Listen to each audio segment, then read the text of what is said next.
क्या आपने कभी अपने पूरे जीवन को एक सवाल से बदलते देखा है? क्या होगा अगर आप उस सच्चाई से टकरा जाएं, जिसे जानना आपके लिए जानलेवा साबित हो सकता है? यह कहानी है एक मुस्लिम लड़की की, जो इस्लामिक परंपराओं के बीच पली बढ़ी, लेकिन उसकी आत्मा को चैन नहीं मिला। एक सवाल, एक सपना और फिर एक मसीह से मुलाकात। यह सिर्फ धर्म परिवर्तन नहीं, यह एक आत्मा की पुकार है। देखिए इस सच्ची गवाही की रोमांचकारी यात्रा, जिसका हर मोड़ आपको हिलाकर रख देगा। अंधकार की दीवार, एक पुरानी गली, एक बंद दरवाजा और एक लड़की जिसे कभी अपने सवालों का जवाब नहीं मिला। यह कहानी है जारा की, एक मुस्लिम परिवार में जन्मी, एक समाज में पली जो सवालों से डरता था, और एक दिल की जो हमेशा सच्चाई की तलाश में रहा। यह भाग उसकी प्रारंभिक यात्रा की झलक है। एक ऐसा सफर जो खतरों से भरा था, लेकिन अंततः उसे अनंत शांति की ओर ले गया। झारा का संसार, झारा का जन्म पाकिस्तान के कराची शहर के एक रूढ़िवादी मुस्लिम परिवार में हुआ। उसके पिता एक मौलवी थे और मां एक शिक्षिका, जिनका जीवन इस्लाम के सिद्धांतों और परंपराओं से बंधा हुआ था। 5 भाई बहनों में सबसे बड़ी होने के कारण झारा पर परिवार की प्रतिष्ठा और धार्मिक आचरण की जिम्मेदारी अधिक थी। बचपन से ही उसे कुरान पढ़ने, नमाज अदा करने और हदीसों को रटने की शिक्षा मिली। लेकिन जब वह 10 साल की हुई, तब एक सवाल ने उसके अंदर हलचल पैदा की। अगर अल्लाह सबसे दयालु है, तो क्यों एक छोटी सी गलती के लिए हमेशा के लिए जहन्नुम की सजा दी जाती है? उसका यह सवाल घर में किसी को अच्छा नहीं लगा। मां ने कहा, शैतान ऐसे ही सोच देता है, इस बारे में दोबारा मत सोचना। पर झारा का मन अब पहले जैसा शांत नहीं रहा। सपनों की शुरुआत। उसी साल झारा को एक अजीब सपना आया। उसने देखा कि वह एक उजाले से भरे कमरे में खड़ी है, जहां एक व्यक्ति सफेद वस्त्र में चमकते चेहरे के साथ उसकी ओर हाथ बढ़ा रहा है। उस व्यक्ति ने कहा, डरो मत, मैं तुम्हारे साथ हूं। झारा नींद से घबराकर उठ बैठी। वह सोचने लगी, ये कौन था? क्या ये कोई पैगंबर थे या कोई फरिश्ता? अगले कई महीनों तक वह वही सपना बार बार देखती रही। हर बार वह व्यक्ति उसे आश्वासन देता और झारा का भय कम होता जाता, लेकिन वह समझ नहीं पाती कि आखिर यह सपना उसे क्यों आ रहा है। कॉलेज का नया मोड़। जब झारा कॉलेज पहुंची तो उसकी मुलाकात हुई एक ईसाई लड़की से। नाम था मारिया। मारिया बहुत शांत स्वभाव की थी और अक्सर अकेले बैठकर कुछ पढ़ती रहती थी। एक दिन झारा ने उससे पूछा, तुम क्या पढ़ रही हो? मारिया मुस्कुराई और बोली, बाइबल, ये मुझे शांति देती है। झारा हंसी, हमारे पास कुरान है, उसमें सब है जो इंसान को चाहिए। मारिया ने कहा, शायद हाँ, लेकिन क्या तुमने कभी यीशु के बारे में पढ़ा है? झारा चौंकी। उसे सिखाया गया था कि ईसाइयों की किताबें भ्रष्ट हैं और यीशु सिर्फ एक पैगंबर थे, लेकिन कुछ उसके अंदर ऐसा था जो उसे उस बाइबल के पास खींच रहा था। बाइबल का पहला पन्ना। एक दिन मारिया ने झारा को एक छोटी पॉकेट बाइबल दी, जिसे झारा ने छुपाकर अपने बैग में रख लिया। वह जानती थी कि अगर घर पर यह मिल गया तो बहुत बड़ा विवाद खड़ा हो जाएगा। उस रात उसने चुपके से बाइबल का पहला पन्ना पढ़ा। In the beginning was the word and the word was with God and the word was God. उसके रोंगटे खड़े हो गए। ये शब्द उसकी आत्मा में जैसे उतरते चले गए। उसे एहसास हुआ कि यह कोई साधारण किताब नहीं थी। हर रात जब सब सो जाते, झारा अपने तकिए के नीचे से बाइबल निकालकर पढ़ती। उसके अंदर कुछ बदलने लगा था। संघर्ष की शुरुआत। कुछ हफ्तों बाद मां ने झारा के कमरे में बाइबल देख ली। घर में तूफान आ गया। पिता ने कहा, क्या तुम मुर्तद होना चाहती हो? क्या तुम्हें शर्म नहीं आती इस काफिर किताब को पढ़ते हुए? झारा ने पहली बार विरोध किया। मैं सिर्फ जानना चाहती हूं, सच्चाई क्या है? इस पर उसे कमरे में बंद कर दिया गया। उसका मोबाइल ले लिया गया। कॉलेज जाना बंद करवा दिया गया। लेकिन झारा की प्यास अब और बढ़ चुकी थी। वह अंदर ही अंदर यीशु की ओर खींचती जा रही थी। दूसरी मुलाकात, सपने में। उस रात झारा को फिर वही सपना आया, लेकिन इस बार वह व्यक्ति उसके और करीब आ गया। उसने कहा, झारा, मैं ही वह रास्ता हूं, सत्य हूं और जीवन हूं। मेरे बिना कोई पिता के पास नहीं जा सकता। इस बार झारा ने पूछा, तुम कौन हो? उसने कहा, मैं यीशु हूं और मैं तुम्हें छोड़ूंगा नहीं। झारा की आंखों से आंसू बह निकले। भागने की योजना। झारा को एहसास हो गया था कि अगर वह वहीं रही तो कभी भी यीशु को पूरी तरह से जान नहीं पाएगी। उसने मारिया से छुपकर संपर्क किया। मारिया ने उसे एक ईसाई संगठन के बारे में बताया, जो संकट में पड़ी युवतियों की मदद करता है। एक रात झारा खिड़की से निकलकर भाग गई। यह उसकी जिंदगी का सबसे खतरनाक कदम था। वह अपने परिवार, अपने नाम यहां तक कि अपनी जान तक को जोखिम में डाल रही थी। नया जीवन, नया नाम। वह एक सुरक्षित घर में पहुंची जहां उसे पहली बार खुलेआम बाइबल पढ़ने, प्रार्थना करने और यीशु के बारे में जानने का अवसर मिला। लेकिन उसके अंदर एक डर अब भी था। क्या यह सही है? क्या वह सच में मसीह को अपना उद्धारकर्ता मान सकती है? उसने प्रार्थना में कहा, प्रभु यीशु, यदि तू ही वह रास्ता है तो मुझे सच्चाई पर अटल रहने की शक्ति दे। मैं सब कुछ खो सकती हूं लेकिन तुझे नहीं। और तभी उसे अपने अंदर एक शांति का अनुभव हुआ जिसे उसने पहले कभी नहीं महसूस किया था। झारा की यात्रा अब प्रारंभ हो चुकी थी। वह अंधकार की दीवार को पार कर रही थी। यह दीवार वर्षों से उसके चारों ओर बनी थी, परंपराओं, डर, समाज और अपनों की। लेकिन अब वह उस प्रकाश की ओर बढ़ चली थी जिसने उसके सपनों में आकर कहा था, मैं तुम्हें कभी नहीं छोड़ूंगा। भाग 2, आग की परीक्षा। जहां पहले भाग में झारा ने अंधकार की दीवार पार की थी, वहीं अब वह आग की परीक्षा में प्रवेश कर चुकी है। उसका बपतिस्मा, नया जीवन, परंतु एक ऐसी लड़ाई जिसमें उसकी जान, आत्मा और विश्वास सभी दांव पर लगे हैं। यह भाग झारा की आंतरिक और बाहरी संघर्षों की कहानी है। एक तूफान जो उसके इरादों को परखने वाला है। पुनर्जन्म का क्षण। झारा को एक स्थानीय चर्च में लाया गया जहां कुछ विश्वासी उसकी कहानी जानते थे। उन्हें आश्चर्य हुआ कि एक मुस्लिम पृष्ठभूमि की लड़की ने यीशु को स्वीकार कर लिया है। चर्च के पादरी ने कहा, झारा, यह जल तुम्हारे पुराने जीवन को समाप्त करता है और मसीह में तुम्हें नया जीवन देता है। क्या तुम यीशु मसीह को अपना उद्धारकर्ता स्वीकार करती हो? झारा ने दृढ़ता से उत्तर दिया, हाँ, मैं यीशु को ही अपना प्रभु और उद्धारकर्ता मानती हूँ। बपतिस्मा के जल में उतरते ही झारा की आंखों से आंसू बह निकले। वह एक नई रचना बन चुकी थी, लेकिन यह शुरुआत थी, परीक्षा अभी बाकी थी। लापता बेटी, परिवार में उथल पुथल, घर पर झारा की गैर मौजूदगी एक बड़े संकट का कारण बन चुकी थी। पिता ने पुलिस में रिपोर्ट लिखवाई और शंका सीधे मारिया पर गई। मारिया को पुलिस थाने बुलाया गया और उस पर धर्म परिवर्तन करवाने का आरोप लगा। झारा को यह सब सुनकर अंदर से झटका लगा। वह जानती थी कि मारिया ने सिर्फ मार्ग दिखाया था, लेकिन अब उसे भी यह कीमत चुकानी पड़ रही थी। पिता ने मस्जिद में घोषणा करवाई, अगर कोई झारा को ढूंढ कर लाएगा तो उसे इनाम मिलेगा। वह मुर्तद हो चुकी है। डर और विश्वास की टकराहट। झारा अब एक ईसाई संगठन के सुरक्षित केंद्र में थी, लेकिन उसे बाहर जाने, चर्च में खुले रूप से जाने और यहां तक कि सोशल मीडिया का उपयोग करने की अनुमति नहीं थी। उसकी पहचान छुपाई जा रही थी, लेकिन उसका दिल अब खुल चुका था। एक रात उसने प्रार्थना में कहा, यीशु, मुझे डर लगता है। अगर मेरे अपने ही मेरे खिलाफ हो जाएं, तो मैं कैसे टिक पाऊंगी? और तभी उसे बाइबल की एक आयत याद आई, यदि संसार तुमसे बैर रखे तो ये जान लो कि उसने पहले मुझसे बैर रखा। यूहन्ना 15:18। उसका दिल शांत हो गया। यीशु को भी ठुकराया गया था और वह अब उसी राह पर चल रही थी। जांच और खतरे। एक दिन सुरक्षा केंद्र के बाहर कुछ अजनबी घूमते देखे गए। उनमें से एक ने झारा की तस्वीर निकाली और किसी से पूछता सुना गया, क्या आपने इस लड़की को देखा है? संगठन ने तुरंत झारा को दूसरे स्थान पर शिफ्ट कर दिया। यह एक ग्रामीण इलाका था जहां वह एक बुजुर्ग ईसाई महिला के साथ रहने लगी। वह महिला, अम्मा रोजा, ने झारा को बाइबल के गहरे अर्थों से परिचित करवाया। एक दिन रोजा ने कहा, बेटी, यीशु को पाना सरल है, लेकिन उसे निभाना कठिन। क्रूस को उठाना पड़ता है। तुम तैयार हो? झारा ने सिर झुकाकर कहा, अगर यीशु मेरे लिए मरा तो मैं उसके लिए जी सकती हूं। समाज का सामना।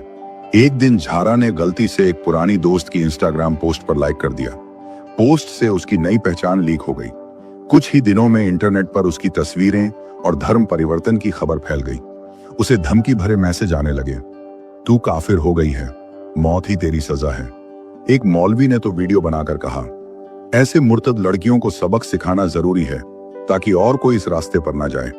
चर्च और संगठन दोनों ने झारा की सुरक्षा बढ़ा दी, लेकिन यह स्पष्ट था कि अब उसका पीछा नहीं छूटेगा।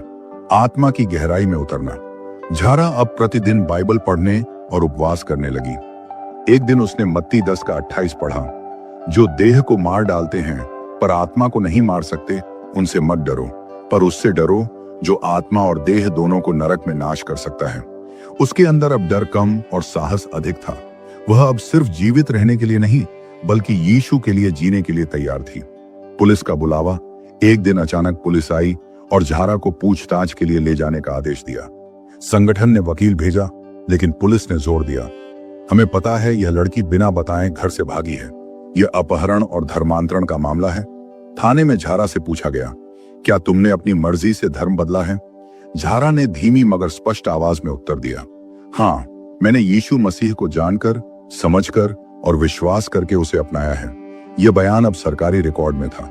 इसका मतलब था अब उसे कानूनी सुरक्षा मिल सकती है, लेकिन दुश्मन भी खुलेआम हो सकते थे। मसीही समुदाय का साथ। पुलिस से लौटने के बाद झारा को चर्च ले जाया गया, जहां उसका खुले तौर पर स्वागत किया गया। युवाओं के एक समूह ने कहा, तुम हमारी प्रेरणा हो, तुमने वह किया जो हम में से कई सोच भी नहीं पाते। झारा अब चर्च में युवाओं को सिखाने लगी। वह खुद एक गवाही बन चुकी थी, एक जीती जागती प्रेरणा। लेकिन उसका दिल अब भी टूटा था। परिवार को खोने का दर्द उसे अंदर से खा रहा था। एक खतरा, एक विकल्प। एक रात किसी ने चर्च की दीवार पर लाल रंग से लिखा, झारा, तू नहीं बचेगी, अल्लाह का गजब तुझ पर आएगा। अगली मीटिंग में चर्च नेताओं ने सुझाव दिया, हम तुम्हें विदेश भेज सकते हैं, वहां तुम्हारा नया जीवन शुरू हो सकता है। लेकिन झारा ने कहा, अगर मैं भाग जाऊं तो वे जीत जाएंगे। मैं यहां रहूंगी और मसीह के लिए खड़ी रहूंगी। अगर मौत भी आए तो वह मसीह के नाम पर हो। झारा अब एक मसीही योद्धा बन चुकी थी। उसके विश्वास की परीक्षा हो चुकी थी। लेकिन अब युद्ध और बड़ा था। अपनों का खो जाना, समाज की धमकियां और हर मोड़ पर मौत का साया। फिर भी उसके होठों पर एक ही वचन था, मैं यीशु की हूं और वह मेरा है। कोई मुझे उससे अलग नहीं कर सकता। भाग 3, गवाही की गूंज। प्रस्तावना। झारा अब सिर्फ एक परिवर्तित आत्मा नहीं रही, वह एक जीवित गवाही बन चुकी थी। जिस आग में वह तप रही थी, वह अब औरों के लिए प्रकाश बन चुकी थी। लेकिन इस प्रकाश को बुझाने की साजिशें और भी तेज हो चुकी थी। इस भाग में उसकी गवाही दुनिया तक पहुंचती है, मीडिया का ध्यान आकर्षित करती है और वह एक क्रूर हमले का सामना करती है, परंतु विश्वास की कसौटी पर और भी निखरती है। पहली सार्वजनिक गवाही। एक युवा मसीही सम्मेलन में झारा को गवाही देने का निमंत्रण मिला। आयोजकों को डर था कि कहीं कोई हमला न हो, लेकिन झारा ने दृढ़ता से कहा, अगर मैं अपनी गवाही नहीं दूंगी तो फिर मेरा बदलाव किस काम का। हॉल खचाखच भरा था। झारा मंच पर आई। उसने धीरे से बाइबल उठाई और बोलना शुरू किया, मैं अंधकार में थी पर अब प्रकाश में हूं। मैं खोई हुई थी पर अब मिल चुकी हूं। मैं डरी हुई थी पर अब निर्भीक हूं। क्यों? क्योंकि यीशु ने मुझे नया जीवन दिया। भीड़ स्तब्ध थी। कुछ की आंखों से आंसू बह निकले। झारा का गवाही देना सिर्फ एक कहानी नहीं थी, वह आत्मा को झकझोरने वाला अनुभव था। सोशल मीडिया पर तूफान। सम्मेलन का वीडियो यूट्यूब पर वायरल हो गया। हजारों लाइक्स, कमेंट्स और शेयर। लेकिन इसके साथ ही गालियां, धमकियां और नफरत का सैलाब भी। एक मुस्लिम संगठन ने उसके खिलाफ ऑनलाइन फतवा जारी किया। यह औरत इस्लाम को बदनाम कर रही है, यह एक एजेंडे का हिस्सा है, इसे रोका जाना चाहिए। झारा ने बाइबल से जवाब दिया, धन्य हैं वे जो धार्मिकता के कारण सताए जाते हैं, क्योंकि स्वर्ग का राज्य उनका है। मत्ती 5:10। इंटरव्यू और पहचान। एक क्रिश्चियन न्यूज चैनल ने झारा का इंटरव्यू लिया। उसमें उसने अपना असली नाम, चेहरा और कहानी दुनिया के सामने रख दी। ये एक साहसिक निर्णय था, लेकिन झारा अब और छुपना नहीं चाहती थी। अगर यीशु मेरे लिए क्रूस पर मरा तो मैं उसके लिए दुनिया से क्यों डरूं? इंटरव्यू वायरल हुआ। दुनिया भर से समर्थन और विरोध दोनों की बाढ़ आ गई। एक साजिश का जन्म। झारा की लोकप्रियता कट्टरपंथियों को चुभ रही थी। एक गुप्त बैठक में कुछ लोगों ने कहा, अगर यह औरत यूं ही बोलती रही तो और भी युवा भटकेंगे, इसे हमेशा के लिए चुप कराना होगा। एक हमलावर समूह को झारा की दिनचर्या, चर्च के कार्यक्रम और सुरक्षा विवरण की जानकारी दी गई। अब शिकार तय था। हमला। एक रविवार झारा चर्च में उपदेश सुन रही थी। बाहर 3 नकाबपोश व्यक्ति बाइक पर आए और चर्च के गेट पर देसी बम फेंका। विस्फोट हुआ, लोग चीख पड़े, अफरा तफरी मच गई। झारा घायल हो गई, उसका हाथ बुरी तरह झुलस गया। लेकिन जब लोगों ने उसे खून से लथपथ देखा तो वह कह रही थी, यीशु, मुझे अपने लहू से धो दे, मुझे निर्भीक बना दे। अस्पताल और एक नया निर्णय। अस्पताल में डॉक्टरों ने कहा कि उसका दाहिना हाथ शायद कभी पूरी तरह ठीक ना हो, लेकिन झारा मुस्कुरा रही थी। मैंने यीशु के नाम में इस पीड़ा को स्वीकार किया है। मेरा शरीर घायल हो सकता है पर आत्मा अडिग है। वह बिस्तर पर भी गवाही देने लगी। नर्सों, डॉक्टरों, मरीजों को वह मसीह के प्रेम के बारे में बताती रही। न्याय की मांग। चर्च ने हमले के खिलाफ कड़ा रुख अपनाया। उन्होंने हाई कोर्ट में याचिका दायर की और सुरक्षा की मांग की। मीडिया में बहस छिड़ गई। धर्मांतरण के अधिकार बनाम धार्मिक भावनाएं। झारा ने सार्वजनिक बयान में कहा, मैंने किसी को मजबूर नहीं किया, मैंने प्रेम पाया और प्रेम को बांट रही हूं। अगर यह अपराध है तो मैं इसे बार बार करूंगी। अपनों का पत्र। एक दिन अस्पताल में एक खत मिला। वह उसकी छोटी बहन का था। आपका वीडियो देखा, अम्मी बहुत रोती हैं, अब्बू गुस्से में हैं, पर मैंने आपके चेहरे में शांति देखी। क्या यीशु वाकई शांति देता है? क्या मैं भी जान सकती हूँ? झारा स्वस्थ होकर चर्च लौटी। इस बार उसकी वापसी सिर्फ उसके लिए नहीं थी, बल्कि उस नई बहनों की पीढ़ी के लिए थी जो उसकी कहानी से प्रेरित होकर आगे आ रही थी।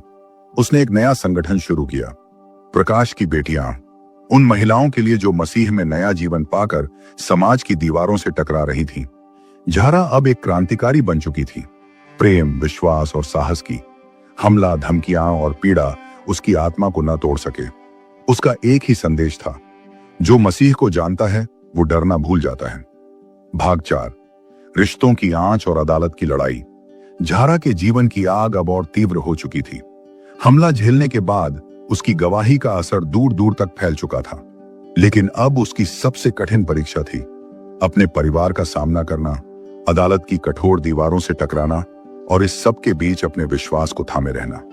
परिवार का आमना सामना। झारा को चर्च से बुलावा आया। एक खास मेहमान उसे मिलना चाहता था।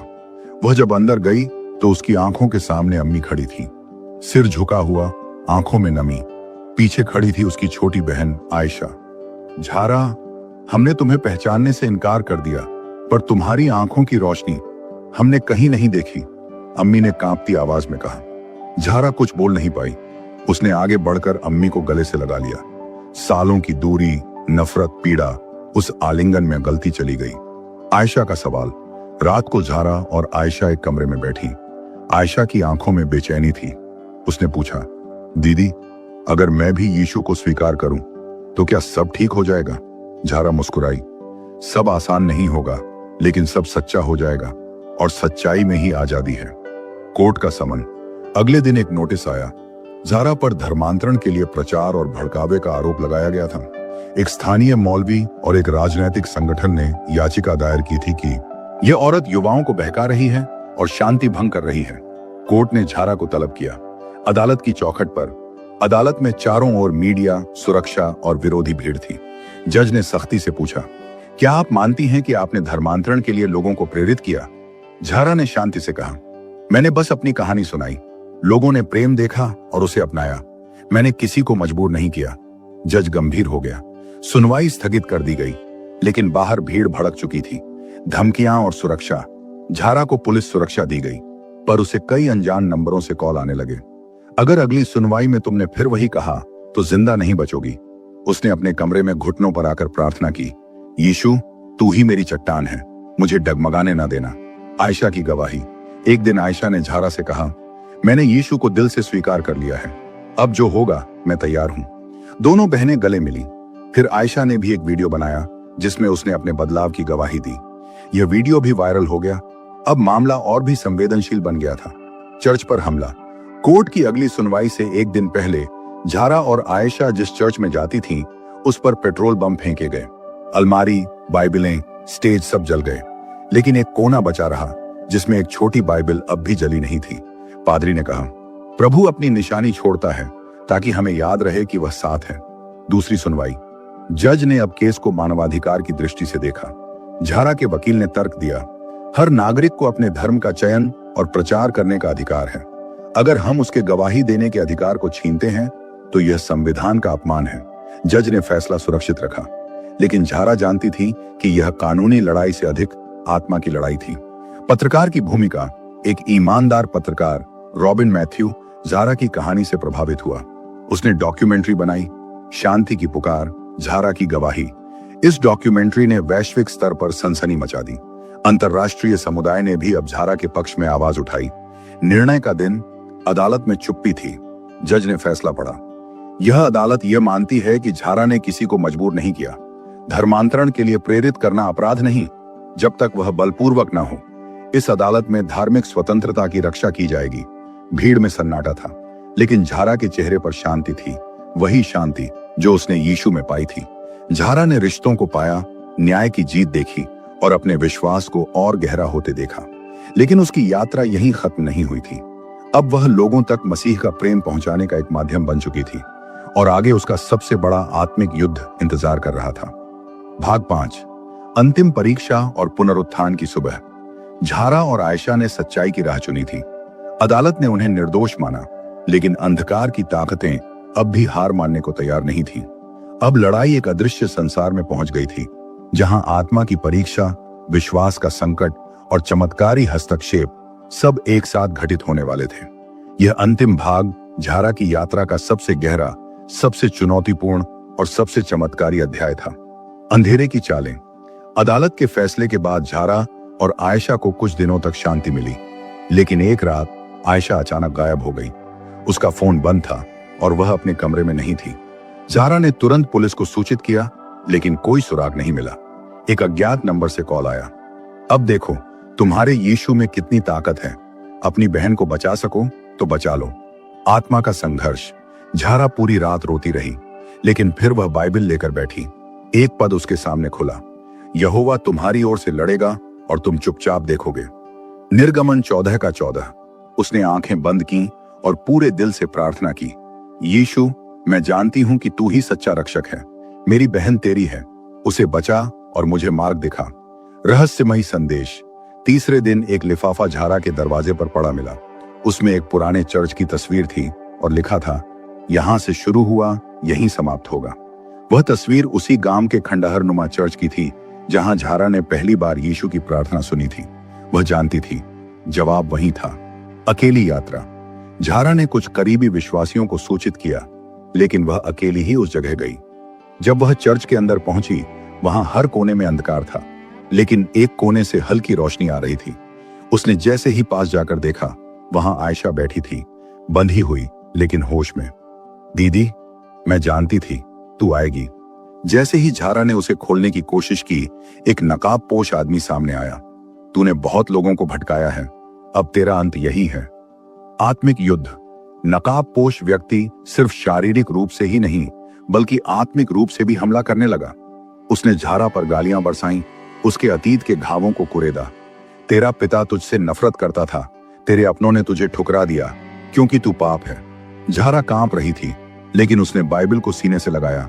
हाँ, मैं पापी हूं, लेकिन यीशु ने मुझे अपने लहू से धो दिया है। मैं अब दासी नहीं, उसकी बेटी हूं। और तभी जैसे रोशनी की एक तेज किरण उस कमरे में फूटी। नकाबपोश व्यक्ति चीखा और भाग गया। आयशा की रस्सियां अपने आप खुल गईं। पुलिस का हस्तक्षेप। रास्ते में पुलिस पहुंच चुकी थी। दरअसल झारा के एक दोस्त डेनियल ने उसकी लोकेशन ट्रैक कर ली थी और तुरंत मदद भेजी। आयशा को सुरक्षित अस्पताल ले जाया गया। डॉक्टर ने कहा, वो 3 दिन बिना खाना पानी के थी, लेकिन उसकी हालत सामान्य है। ये किसी चमत्कार से कम नहीं। सत्य की विजय। इस घटना के बाद झारा और आयशा ने एक सार्वजनिक सभा की। हजारों लोग जमा हुए। मंच पर झारा ने कहा, मैंने जो खोया उससे कहीं अधिक पाया है। यीशु ने मुझे पहचाना जब सबने मुझे नकारा, और उसने मेरी बहन को मेरी बाहों में लौटा दिया। अगर आप भी अंधेरे में हैं तो जानिए, प्रकाश अब भी जीवित है। मीडिया की प्रतिक्रिया। विश्व मीडिया ने इस घटना को प्रमुखता से दिखाया। Faith versus fear, the Zara saga. United Nations की धार्मिक स्वतंत्रता समिति ने झारा और आयशा को सम्मानित किया। भारत सरकार ने भी सुरक्षा और स्वतंत्रता को सुनिश्चित करने के लिए विशेष आयोग गठित किया। झारा की नई यात्रा। अब झारा एक प्रेरणादायक वक्ता बन चुकी थी। वह दुनिया भर में जाती, सुसमाचार बांटती और खासकर मुस्लिम पृष्ठभूमि से आने वाली महिलाओं की मदद करती। उसने एक फाउंडेशन बनाया, प्रकाश की पुत्रियां। आयशा भी उसके साथ काम करती। दोनों बहनों ने हजारों लोगों की जिंदगियां बदली। समापन। पुनरुत्थान की सुबह।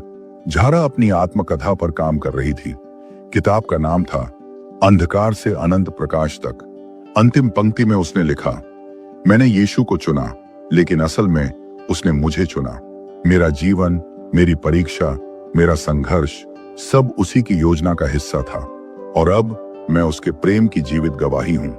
अंतिम विचार। यह कहानी सिर्फ झारा की नहीं, हर उस आत्मा की है जो सत्य की खोज में निकलती है, जो अंधकार में भटकती है, लेकिन जब वह सच्चे प्रकाश से टकराती है तो हमेशा के लिए बदल जाती है। झारा की तरह हर कोई यीशु के प्रेम में पुनर्जीवित हो सकता है। सत्य की खोज और आत्मा की प्यास, सत्य तुम्हें स्वतंत्र करेगा। यूहन्ना 8:31-2। झारा एक सामान्य मुस्लिम लड़की थी जो अपने धर्म को ईमानदारी से मानती थी, लेकिन उसके दिल में एक सवाल हमेशा रहता था, क्या यही सत्य है? 5 वक्त की नमाज, कुरान की तिलावत, रोजे और हिजाब सब करने के बाद भी उसका दिल अधूरा था। जब उसने बाइबल के कुछ वचनों को पढ़ा, जैसे कि मैं मार्ग, सत्य और जीवन हूं, तो कुछ भीतर हिल गया। ये सिर्फ शब्द नहीं थे, ये जीवन देने वाले वचन थे। इससे हमें यह शिक्षा मिलती है, प्रत्येक आत्मा सत्य की तलाश करती है और यीशु स्वयं सत्य है। जब हम उसे खोजते हैं तो वह स्वयं को प्रकट करता है। प्रेम जो शर्तों से परे है। जब हम पापी ही थे तब मसीह ने हमारे लिए अपने प्राण दे दिए। रोमियो 5:8। झारा को जब उसने पहली बार यीशु के क्रूस के बारे में सुना तो वह चौंक गई, क्योंकि यह एक ऐसा प्रेम था जो उसने पहले कभी अनुभव नहीं किया था। किसी ने उसके लिए जान दी, और वह भी बिना उसे जाने। वह प्रेम जो धर्म से नहीं बल्कि अनुग्रह से आता है। यीशु का प्रेम बिना शर्त, बिना भेदभाव और बिना किसी मांग के आता है। कहानी यह बताती है कि मसीह का प्रेम किसी जाति, पंथ, धर्म, लिंग या स्थिति का मोहताज नहीं है। वह प्रेम सबके लिए है। यीशु मसीह देते हैं पहचान और उद्देश्य। यदि कोई मसीह में है तो वह नई सृष्टि है। 2 कुरिन्थियों 5:17। झारा जब अपने परिवार, समाज और अपने अतीत से कट गई, तब उसके पास केवल एक चीज थी, यीशु। और यही सबसे बड़ा मोड़ था। वह जो पहले डर में जीती थी, अब साहस के साथ गवाही देती है। जो 207 में था, पहले चुप थी, अब परमेश्वर के राज्य की प्रचारक बन गई। यीशु न केवल पाप से छुड़ाते हैं, बल्कि नया नाम, नई पहचान और नई दिशा देते हैं। इससे हमें यह सीख मिलती है कि जब हम अपने पुराने जीवन को त्यागते हैं तो मसीह हमें एक नई शुरुआत देते हैं। आत्मिक युद्ध और विजय जो तुम में है वह उससे बड़ा है जो संसार में है। 1 यूहन्ना 4:4। झारा और आयशा ने जो आध्यात्मिक लड़ाई झेली वह केवल शारीरिक नहीं बल्कि आत्मिक थी। जब उन्होंने यीशु का नाम लिया तो अंधकार कांप गया।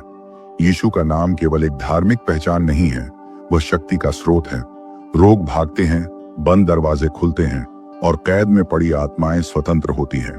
कहानी दिखाती है कि जब हम यीशु का नाम विश्वास से पुकारते हैं तो वह अंधकार की ताकतों पर प्रभुता करता है। क्षमा और पुनर्स्थापना। हे पिता, इन्हें क्षमा कर। लूका 23:34। झारा के परिवार ने उसे ठुकराया, समाज ने उसे गद्दार कहा, लेकिन उसने जवाब में नफरत नहीं दी बल्कि क्षमा दी। क्यों? क्योंकि यीशु ने क्रूस पर सबको क्षमा कर दिया, इवन उन लोगों को जिन्होंने उन्हें सूली पर चढ़ाया। यीशु केवल बदला नहीं रोकते, वे दिल को नया बना देते हैं। इस कहानी से सीख मिलती है कि जब हम मसीह को ग्रहण करते हैं तो हम दूसरों को वैसे ही क्षमा करना सीखते हैं जैसे उसने हमें किया। परम बुलावा। देख, मैं द्वार पर खड़ा हूं और खटखटाता हूं। प्रकाशित वाक्य 3:20। यीशु किसी पर दबाव नहीं डालते, वे प्यार से बुलाते हैं। झारा ने जब उनका बुलावा सुना तब उसका जीवन बदल गया। हर एक इंसान के जीवन में वह क्षण आता है जब यीशु खटखटाते हैं। सवाल यह है, क्या हम दरवाजा खोलते हैं?